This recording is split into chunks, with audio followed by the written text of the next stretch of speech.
கிரகம் அதன் திசையில் நல்ல பலனை தரணும்னா அந்த கிரகம் இருக்கக்கூடிய வீட்டின் அதிபதி முதல்ல உச்சம் பெற்றிருக்கணும். அப்படி இருந்தாலும் அந்த கிரகம் நல்ல பலனை தரும். அடுத்தபடியாக அந்த கிரகம் என்ன செய்யணும்னா ஸ்தான உச்ச ஆட்சி போன்ற நிலைகளில் ஸ்தான வலிமை பெற்றிருந்தால் நல்லது தந்துடும்னோ, கேந்திர குணங்களில் இருந்தாலும் நல்லது தந்துடும் என்றோ சொல்லப்பட்டாலும் அது ஒரு பொதுவான விதி தான். அதே நேரத்தில் அந்த கிரகம் நல்ல பலனை தரணும்னா அந்த கிரகம் இருக்கக்கூடிய அந்த வீட்டில் இயற்கை சுப கிரகங்கள் சேர்ந்துருக்கணும். அது குறிப்பாக 8 பாகக்குள்ளே நெருக்கமாக சேர்ந்துருக்கணும்.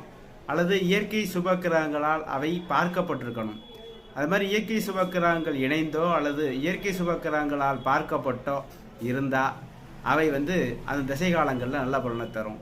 அவை லக்கணத்துக்கு அவயோகராகவே இருந்தாலும் சரி, லக்கணத்துக்கு பாவராகவே இருந்தாலும் அவை இயற்கை சுபக்கிரகங்களோடு சேர்ந்து இயற்கை சுபக்கிரகங்களால் பார்க்கப்படக்கூடிய நிலையில் அந்த ஆதிபத்திய காரக பலனை நன்றாக தரும்.